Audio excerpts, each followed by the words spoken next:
Hi students, welcome to today's session. This is session number 1 in unit 2 of C and linear data structures, that is about pointers. In this session we are going to understand what is a pointer and how pointers can be used in arithmetic operations. Okay, that is pointer arithmetic. Pointer is the one of the important feature available in C language. The correct understanding and use of pointer is very much required for successful C programming. Now let us understand what is a pointer. The basic data types we know in C language are int, float, character, double and void. Pointer is a special data type which is derived from these basic data types. So, pointer is called a derived data type. As we store any information in our brain, in our memory, the computer also stores information in computer memory. The computer memory is divided into a number of locations called storage cells. These are called storage cells. Each location can hold 1 byte of information. ಇದು 1 byte size ಇರುತ್ತೆ, ಅಂದರೆ 8 bits. Okay, and each location is associated with an address. ಇದೆಲ್ಲವೂ address ಇದು. Okay, 0 1 2 3 4 5 ಇಲ್ಲಿ 2 bites ಇದೆ. Actually ಇದು 1 bite, ಇದೊಂದು byte. ಒಂದೊಂದು ಬೈಟ್ಗೆ ಒಂದೊಂದು ಮೆಮೊರಿ ಲೊಕೇಶನ್ ಅಥವಾ ಸೆಲ್ ಅಂತ ಕರಿತೀವಿ, ಸ್ಟೋರೇಜ್ ಸೆಲ್. ಸೊ ಇಲ್ಲಿ 2 ಬೈಟ್ಸ್ ಇದೆ. ಸೊ ಇದಕ್ಕೊಂದು ಅಡ್ರೆಸ್, ಇದಕ್ಕೊಂದು address. 0 1 2 3 4 5 like this the addressing will continue. If we assume the size of this main memory is 64K, 64 kilobytes, where 1 kilobyte is equals to 1024 bytes, the total number of memory locations is equals to 64 into 1024. That is equals to, logically, all 65,536 locations. Actually 65,536 locations 0 ಇಂದ ಶುರುವಾಗಿರೋದ್ರಿಂದ ಅದು n-1ಗೆ end ಆಗುತ್ತೆ. So totally there are 65,536 locations. Logically, all 65,536 locations in computer memory are numbered sequentially from 0 to 65,535. But physically they are divided into even bank and odd bank. Even bank is set of memory locations with even addresses, and odd bank is set of memory locations with odd addresses. These are all odd numbers and these are all even numbers. These memory addresses are called pointer constants. Pointer constants. The pointers are always associated with 3 concepts: pointer constant, pointer value and pointer variable. Main ಮೆಮೊರಿನ storage cells ಆಗಿ divide ಮಾಡಿದ್ದೀವಿ. ಅದರೊಳಗಡೆ ಪ್ರತಿ ಲೊಕೇಶನ್ಗೂ ಒಂದು address ಕೊಟ್ಟಿದ್ದೀವಿ. ಈ ಕಡೆ ಎಲ್ಲ ಈವನ್ ಅಡ್ರೆಸ್ಸಸ್ಸು, ಈ ಕಡೆ ಎಲ್ಲ ಆಡ್ ಅಡ್ರೆಸ್ಸಸ್ ಇದೆ. ಇವು ಚೇಂಜ್ ಆಗೋದಿಲ್ಲ. ಈ ಮೆಮೊರಿ ಲೊಕೇಶನ್ ಅಡ್ರೆಸ್ಗಳು ಯಾವಾಗಲೂ ಕಾನ್ಸ್ಟೆಂಟ್ಸ್ ಆಗಿ ಇರ್ತವೆ. ಓಕೆ, ಹಾಗಾಗಿ ಇವನ್ನ ಕಾನ್ಸ್ಟೆಂಟ್ ಅಂತ ಕರಿತೀವಿ, ಪಾಯಿಂಟರ್ ಕಾನ್ಸ್ಟೆಂಟ್.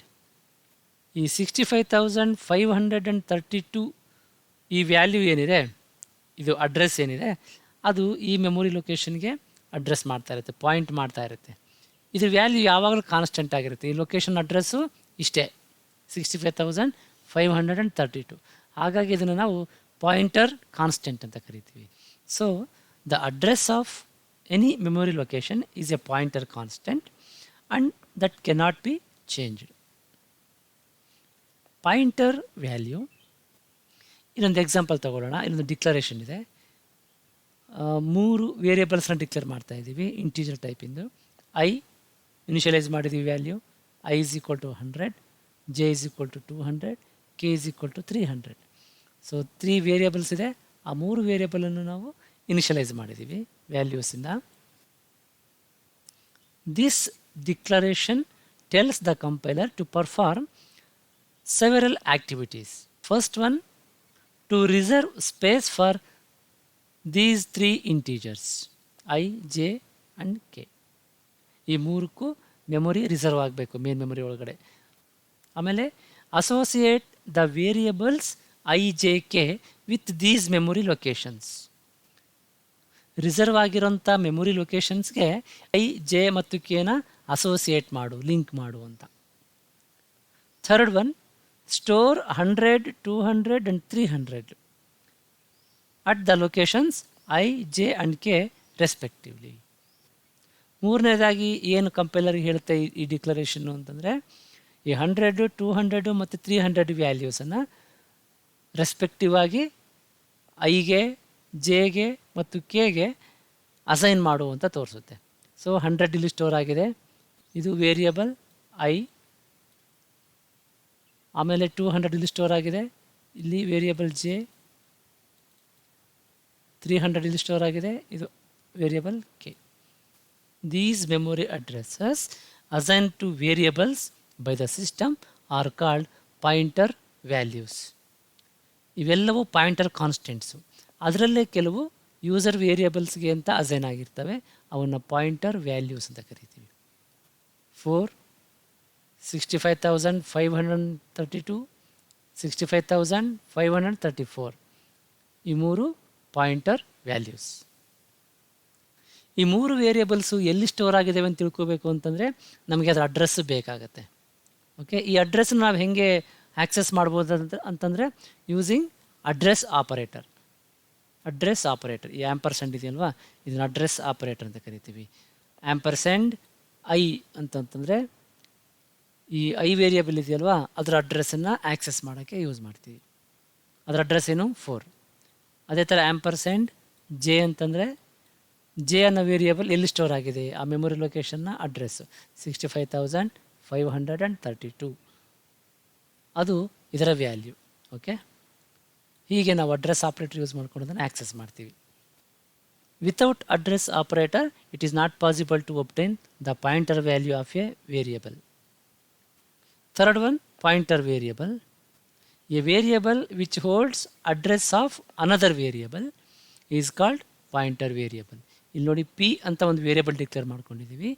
ಅದು ಐ ಅನ್ನೋ ಇನ್ನೊಂದು ವೇರಿಯಬಲನ್ನು, ಈ ಐ ಇದೆಯಲ್ವಾ, ಅದರ ಅಡ್ರೆಸ್ಸನ್ನು ಸ್ಟೋರ್ ಮಾಡ್ಕೊಳ್ತಾ ಇದೆ.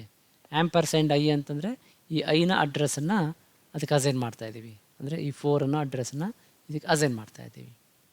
ಈ ವೇರಿಯಬಲನ್ನು ನಾವು ಪಾಯಿಂಟರ್ ವೇರಿಯಬಲ್ ಅಂತ ಕರಿತೀವಿ.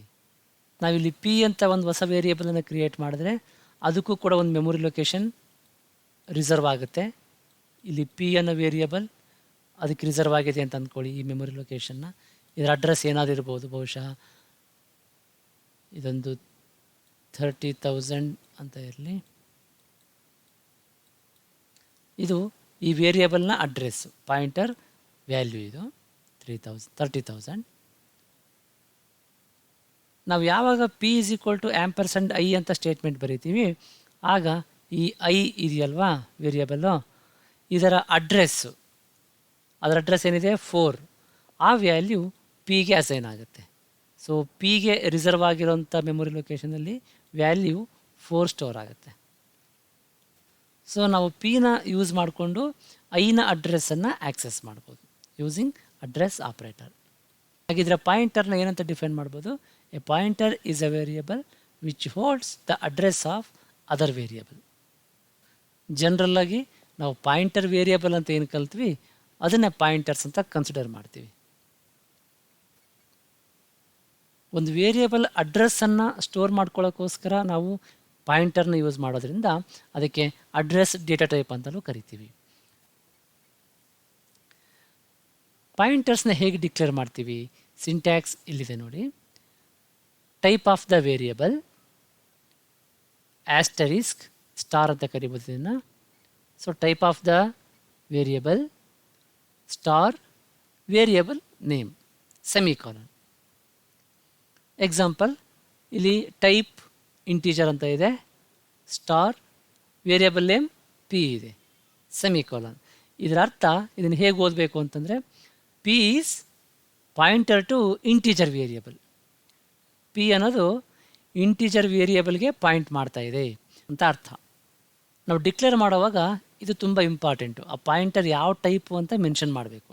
ಇಂಟೀಜರ್ ಟೈಪಾ, ಫ್ಲೋಟ್ ಟೈಪಾ ಅಥವಾ ಕ್ಯಾರೆಕ್ಟರ್ ಟೈಪಾ ಅಂತ ಹೇಳಿ. ಯಾಕೆಂದರೆ ಅದರ ಆಧಾರದ ಮೇಲೆ ಇದಕ್ಕೆ ಮೆಮೊರಿ ರಿಸರ್ವ್ ಆಗುತ್ತೆ.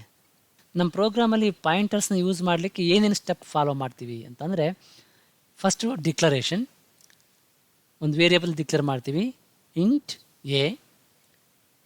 ಎರಡನೇದು ಪಾಯಿಂಟರ್ ವೇರಿಯಬಲ್ನ ಡಿಕ್ಲೇರ್ ಮಾಡ್ತೀವಿ, ಇದು ಕೂಡ ವೇರಿಯಬಲ್ಲೇ ಪಿ. ಆದರೆ ಎಂಥ ವೇರಿಯಬಲ್? Pointer variable. ಎಲ್ಲಿ ಈ ಥರ ಸ್ಟಾರ್ ಇರುತ್ತೆ ವೇರಿಯಬಲ್ನ ಹಿಂದ್ಗಡೆ, ಅದು ಪಾಯಿಂಟರ್ ವೇರಿಯಬಲ್ ಅಂತ ಅರ್ಥ.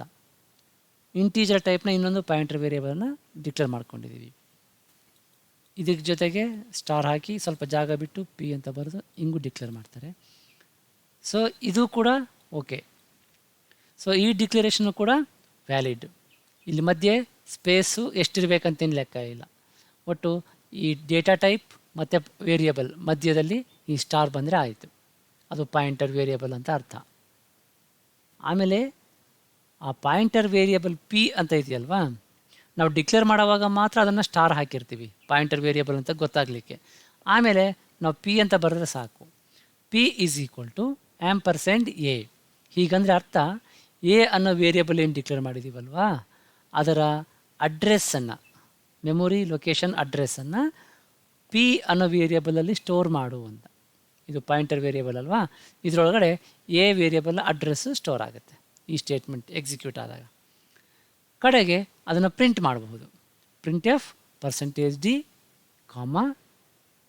ಪಿ. ಹೀಗೆ ನಾವು ಪಾಯಿಂಟರ್ಸನ್ನು ಡಿಕ್ಲೇರ್ ಮಾಡ್ತೀವಿ. ಈಗ ಪಾಯಿಂಟರ್ ಅರಿಥ್ಮೆಟಿಕ್ ಅಂದರೆ ಸಿ ಲ್ಯಾಂಗ್ವೇಜಲ್ಲಿ ಪಾಯಿಂಟರ್ಸ್ ಮೇಲೆ ಏನೇನು ಅರಿಥ್ಮೆಟಿಕ್ ಆಪ್ರೇಷನ್ಸ್ ಪರ್ಫಾರ್ಮ್ ಮಾಡ್ಬೋದು ಅನ್ನೋದನ್ನು ಇವತ್ತಿನ ಸೆಷನಲ್ಲಿ ನೋಡ್ತೀವಿ.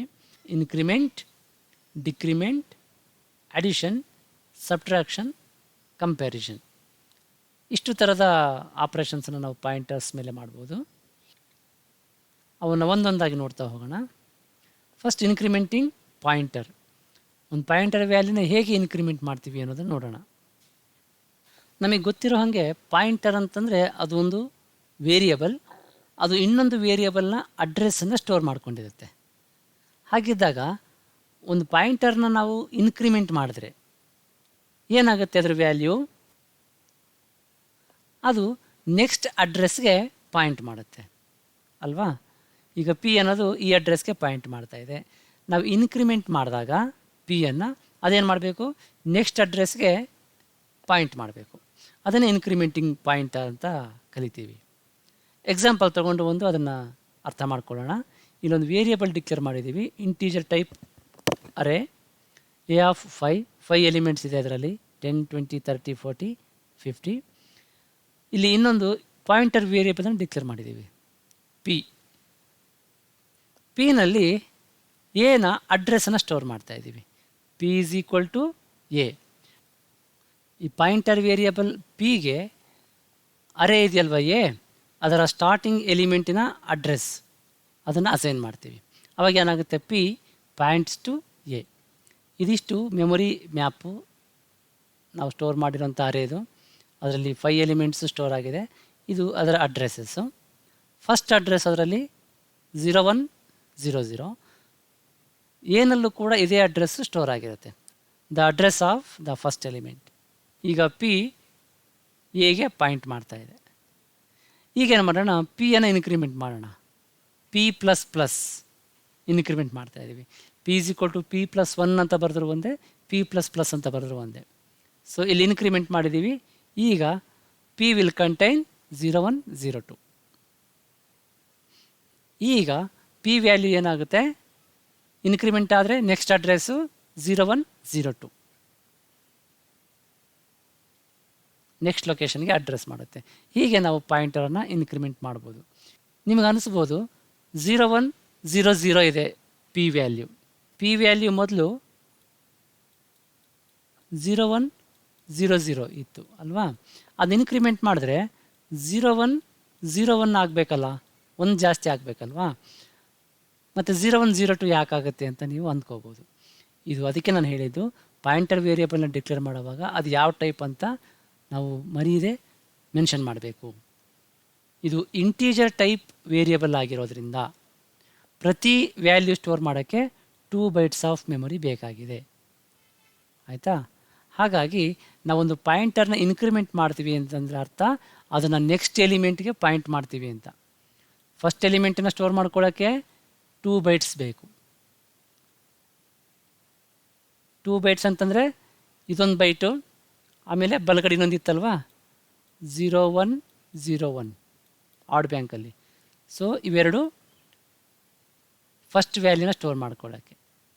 ಸೆಕೆಂಡ್ ವ್ಯಾಲ್ಯೂ ಎಲ್ಲಿಂದ ಶುರುವಾಗಿದೆ, 0102 ಇಂದ ಶುರುವಾಗಿದೆ. ಸೊ ಹಾಗಾಗಿ ಒಂದು ಇಂಟೀಜರ್ ಪಾಯಿಂಟರನ್ನು ನಾವು ಇನ್ಕ್ರಿಮೆಂಟ್ ಮಾಡಿದಾಗ ಅದು 2 bytes ಮುಂದೆ ಹೋಗುತ್ತೆ. ಓಕೆ. ಸೊ ನೆಕ್ಸ್ಟ್ ಇನ್ಕ್ರಿಮೆಂಟ್ ಮಾಡಿದಾಗ ಮತ್ತೆ 2 bytes ಇಲ್ಲಿ ಬರುತ್ತೆ. ಈ ಥರ. ಅದಕ್ಕೆ ನಾವಿಲ್ಲಿ ಪಾಯಿಂಟರ್ ವೇರಿಯೇಬಲ್ನ ಡಿಕ್ಲೇರ್ ಮಾಡುವಾಗ ಅದು ಯಾವ ಟೈಪ್ ಅಂತ ಮೆನ್ಷನ್ ಮಾಡಬೇಕು. ಅದರ ಆಧಾರದ ಮೇಲೆ ಅದ್ರ ಮೇಲೆ ನಾವು ಆಪ್ರೇಷನ್ಸನ್ನು ಪರ್ಫಾರ್ಮ್ ಮಾಡ್ಬೋದು. ಈ ಎಕ್ಸಾಂಪಲನ್ನು ಸಿ ಎಡಿಟ್ರಲ್ಲಿ ರನ್ ಮಾಡಿ ನೋಡೋಣ.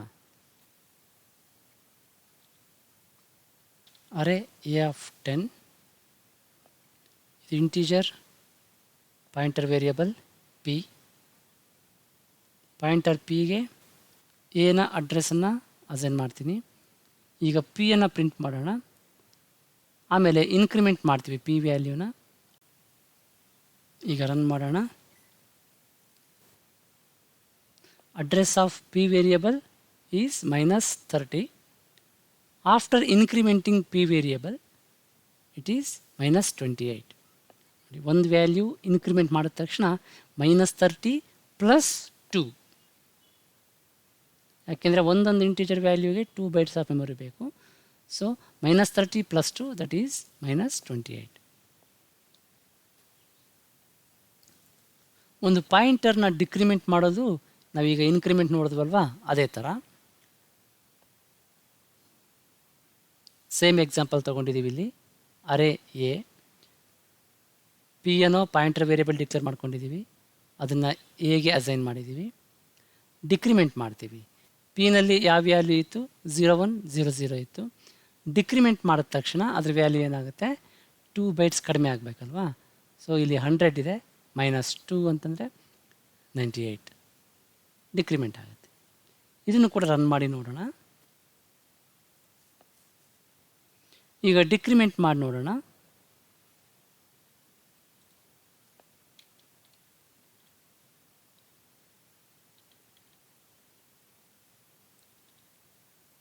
P minus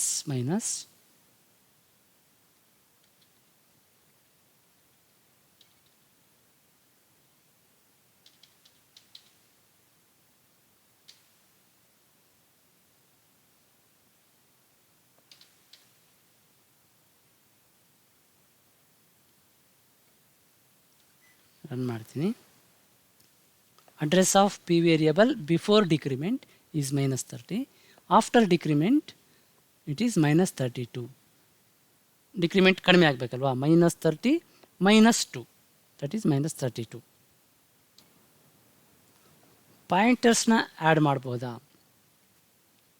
of course addition can be performed when one operand is a pointer and other operand is an integer. ಎರಡೂ ಪಾಯಿಂಟರ್ ಇದ್ದಾಗ ಆ್ಯಡ್ ಮಾಡೋಕ್ಕಾಗಲ್ಲ. ಅದರಲ್ಲಿ ಒಂದು ಇಂಟೀಜರ್ ಆಗಿರಬೇಕು, ಮತ್ತೊಂದು ಪಾಯಿಂಟರ್ ಆಗಿರಬೇಕು. ಒಂದು ಪಾಯಿಂಟರ್ಗೆ ಇಂಟೀಜರನ್ನ ಆ್ಯಡ್ ಮಾಡ್ಬೋದು, ಆದರೆ ಇಂಟೀಜರ್ಗೆ ಪಾಯಿಂಟನ್ನು ಆ್ಯಡ್ ಮಾಡೋಕ್ಕೆ ಆಗಲ್ಲ. ಅದನ್ನು ನೋಡೋಣ ಒಂದು ಎಕ್ಸಾಂಪಲ್ ತೊಗೊಂಡು. ಸೇಮ್ ಅರೆ ತೊಗೊಂಡಿದ್ದೀವಿ ಇಲ್ಲಿ. Integer A of 5, 2 pointer variables declare ಮಾಡ್ಕೊಂಡಿದ್ದೀವಿ of type integer P1 and P2. P1ಗೆ ಎ ಅಂದರೆ ಅರೆ ಇದೆಯಲ್ವ, ಅದರ ಫಸ್ಟ್ ಅಡ್ರೆಸ್ಸನ್ನು ಅಸೈನ್ ಮಾಡ್ತಾಯಿದ್ದೀವಿ. P2ಗೂ ಸೇಮ್ ವ್ಯಾಲ್ಯೂ ಅಸೈನ್ ಮಾಡ್ತಾಯಿದ್ದೀವಿ. So now P1 and P2 both are pointing to the same memory location, that is the first element of this array. ನೋಡಿ ಕೆಲವು ವ್ಯಾಲಿಡ್ ಸ್ಟೇಟ್ಮೆಂಟ್ಸ್ ಇದೆ ಇಲ್ಲಿ, ಹೇಗೆ ನಾವು ಅಡಿಷನನ್ನು ಪರ್ಫಾರ್ಮ್ ಮಾಡ್ಬೋದು ಅಂತ. P1 is equal to P1 plus 1, ಅಂದರೆ ಅರೇ ಎ ಇದೆಯಲ್ವಾ, ಅದರ ಫಸ್ಟ್ ಅಡ್ರೆಸ್ ಏನಿದೆ ಅದಕ್ಕೆ ಪ್ಲಸ್ 1. ಸೊ ಇದಕ್ಕೆ ಒಂದು ಇಂಟೀಜರ್ ವ್ಯಾಲ್ಯೂನ ನೀವು ಆ್ಯಡ್ ಮಾಡ್ಬೋದು. ಆದರೆ P1 ಪ್ಲಸ್ P2, ಇಲ್ಲಿ P1 ಅನ್ನೋದು ಒಂದು ಅಡ್ರೆಸ್ಸು, P2 ಕೂಡ ಒಂದು ಅಡ್ರೆಸ್ಸು, ಇವೆರಡರಲ್ಲೂ ಅಡ್ರೆಸ್ಸು ಸ್ಟೋರ್ ಆಗಿದೆ. ಅವನ್ನ ಆ್ಯಡ್ ಮಾಡೋಕ್ಕೆ ಆಗಲ್ಲ, ಅವು ಇನ್ವ್ಯಾಲಿಡ್ ಸ್ಟೇಟ್ಮೆಂಟ್ ಆಗುತ್ತೆ. ಈ ಪ್ರೋಗ್ರಾಮಲ್ಲಿ ಒಂದು ವೇರಿಯೇಬಲ್ ಡಿಕ್ಲೇರ್ ಮಾಡ್ಕೊಂಡಿದ್ದೀವಿ, ನಂಬರ್ ಅಂತ ಅದ್ರ ಹೆಸರು, ಅದಕ್ಕೆ ವ್ಯಾಲ್ಯೂ 50 ಅಸೈನ್ ಮಾಡಿದ್ದೀವಿ. ಪಾಯಿಂಟರ್ ವೇರಿಯೇಬಲ್ P ಅನ್ನು ಡಿಕ್ಲೇರ್ ಮಾಡಿದ್ದೀವಿ. ಓಕೆ, ಇಲ್ಲೇನು ಮಾಡ್ತಾ ಇದ್ದೀವಿ, ಆ ಪಾಯಿಂಟರ್ ವೇರಿಯೇಬಲ್ Pಗೆ ಈ ನಂಬರ್ ಅನ್ನೋ ವೇರಿಯೇಬಲ್ನ ಅಡ್ರೆಸ್ಸನ್ನು ಅಸೈನ್ ಮಾಡ್ತಾ ಇದ್ದೀವಿ. ಆ್ಯಂಪರ್ಸೆಂಡ್ ನಂಬರ್ ಅಂತಂದರೆ ಈ 50 ಎಲ್ಲಿ ಸ್ಟೋರ್ ಆಗಿದೆ ಮೆಮೊರಿ ಒಳಗಡೆ, ಆ ಮೆಮೊರಿ ಲೊಕೇಶನ್ನ ಅಡ್ರೆಸ್ಸನ್ನು Pಗೆ ಅಸೈನ್ ಮಾಡಿದ್ದೀವಿ. ಈಗ ಪ್ರಿಂಟ್ ಮಾಡೋಣ, ನೋಡೋಣ Pನಲ್ಲಿ ಏನು ಸ್ಟೋರ್ ಆಗಿದೆ ಅಂತೇಳಿ, ಅದನ್ನ ಪ್ರಿಂಟ್ ಮಾಡೋಣ. ಆಮೇಲೆ P ವ್ಯಾಲ್ಯೂನ ಇನ್ಕ್ರಿಮೆಂಟ್ ಮಾಡೋಣ by 3, P is equal to P plus 3. ಆಮೇಲೆ ಮತ್ತೆ ಪ್ರಿಂಟ್ ಮಾಡಿ ನೋಡೋಣ P ವ್ಯಾಲ್ಯೂ ಏನು ಚೇಂಜ್ ಆಗಿದೆ ಅಂತೇಳಿ. ಕಂಪೈಲ್ ಮಾಡಿ ನೋಡೋಣ, ನೋ ಎರರ್ಸ್. ರನ್ ಮಾಡೋಣ. ನೋಡಿ, first address of P variable ಏನಿತ್ತು, -12 ಇತ್ತು. ಆಫ್ಟರ್ ಆ್ಯಡಿಂಗ್ 3ನ ಅದಕ್ಕೆ ಆ್ಯಡ್ ಮಾಡಿದ್ಮೇಲೆ ಅಡ್ರೆಸ್ ಆಫ್ P ವೇರಿಯಬಲ್ ಏನಾಗಿದೆ, -6 ಆಗಿದೆ.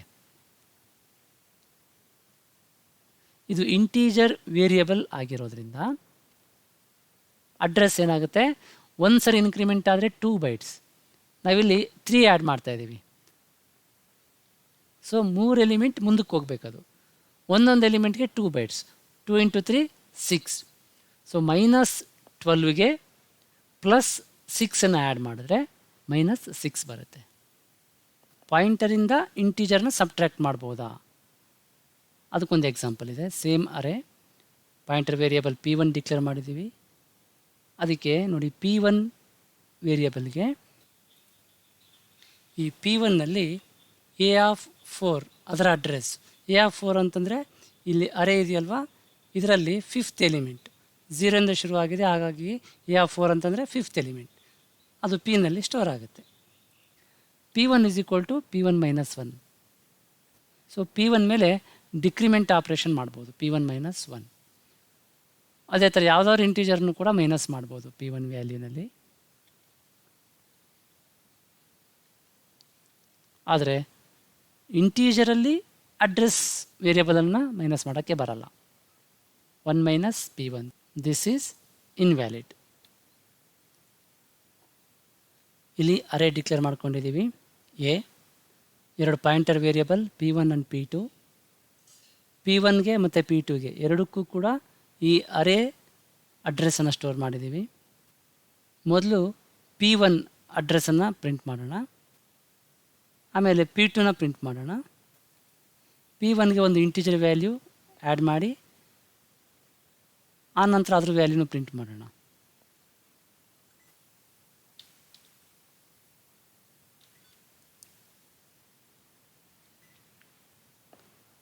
ಅಡ್ರೆಸ್ ಆಫ್ ವೇರಿಯಬಲ್ P1 -114 ಇದೆ.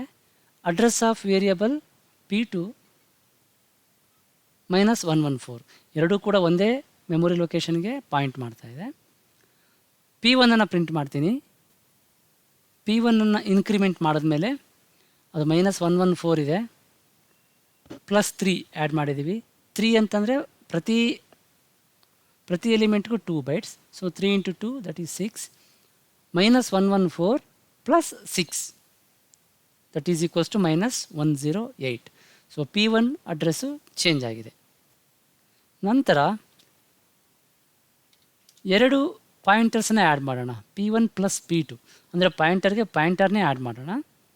ಈಗ ಕಂಪೇರ್ ಮಾಡ್ತೀನಿ, ಎರರ್ ಬರ್ತಾ ಇದೆ, ಇನ್ವ್ಯಾಲಿಡ್ ಪಾಯಿಂಟರ್ ಅಡಿಷನ್. ಸೊ ಈ ಥರ ಪಾಯಿಂಟರ್ನ ಆ್ಯಡ್ ಮಾಡೋಕ್ಕೆ ಬರಲ್ಲ. ಅದೇ ಥರ ಒಂದು ಇಂಟೀಜರ್ನ ಪಾಯಿಂಟರಿಂದ ಸಬ್ಟ್ರ್ಯಾಕ್ಟ್ ಮಾಡ್ಬೋದು, ಆದರೆ ಇಂಟೀಜರಿಂದ ಪಾಯಿಂಟರ್ನ ಸಬ್ಟ್ರ್ಯಾಕ್ಟ್ ಮಾಡೋಕ್ಕೆ ಬರಲ್ಲ. ಸಬ್ಟ್ರ್ಯಾಕ್ಟಿಂಗ್ ಟು ಪಾಯಿಂಟರ್ಸ್, ಒಂದು ಪಾಯಿಂಟರಿಂದ ಇನ್ನೊಂದು ಪಾಯಿಂಟರ್ ಸಬ್ಟ್ರ್ಯಾಕ್ಟ್ ಮಾಡ್ಬೋದು, ಬಟ್ ಅದು ಮೀನಿಂಗ್ಲೆಸ್. ಅದು P2 minus P1, P1 minus P2 ಇವೆಲ್ಲ ವ್ಯಾಲಿಡ್. ಇಲ್ಲಿ P1 ಮತ್ತು P2 integer type pointer variables, F ಅನ್ನೋದು ಫ್ಲೋಟ್ ಟೈಪ್ ಪಾಯಿಂಟರ್ ವೇರಿಯಬಲ್.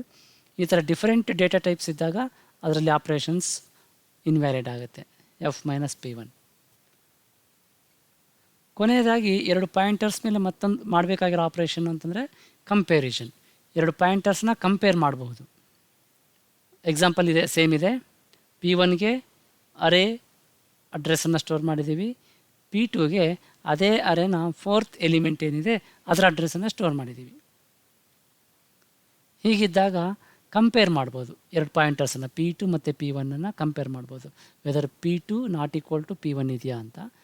ಆಮೇಲೆ P1 is exactly equals to P2 ಇದೆಯಾ ಅಂತ ಚೆಕ್ ಮಾಡ್ಬೋದು. Less than or equal to, greater than or equal to, ಈ ಥರ ರಿಲೇಷನನ್ನು ಎರಡು ಪಾಯಿಂಟರ್ಸ್ ಮಧ್ಯೆ ನಾವು ಕಂಪೇರ್ ಮಾಡ್ಬೋದು. ಫಾರ್ ಲೂಪಲ್ಲಿ ಅಥವಾ ಇಫ್ ಕಂಡೀಷನಲ್ಲೂ ಚೆಕ್ ಮಾಡ್ಬೋದು. ಅವೆಲ್ಲವೂ ಕೂಡ ವ್ಯಾಲಿಡ್ ಸ್ಟೇಟ್ಮೆಂಟ್ಸ್. ಆದರೆ ಡಿಫ್ರೆಂಟ್ ಡೇಟಾ ಟೈಪ್ಸ್ ಇರುವಂಥ ವೇರಿಯಬಲ್ಸ್ ಜೊತೆಗೆ ಅದನ್ನು ಕಂಪೇರ್ ಮಾಡೋಕ್ಕೆ ಬರಲ್ಲ. ಇದಿಷ್ಟು definition, declaration of pointers and pointer arithmetic. Next ಸೆಷನ್ನಲ್ಲಿ ಡೈನಾಮಿಕ್ ಮೆಮೊರಿ ಅಲೋಕೇಶನ್ಸ್ ಬಗ್ಗೆ ಡಿಸ್ಕಸ್ ಮಾಡೋಣ. Thank you.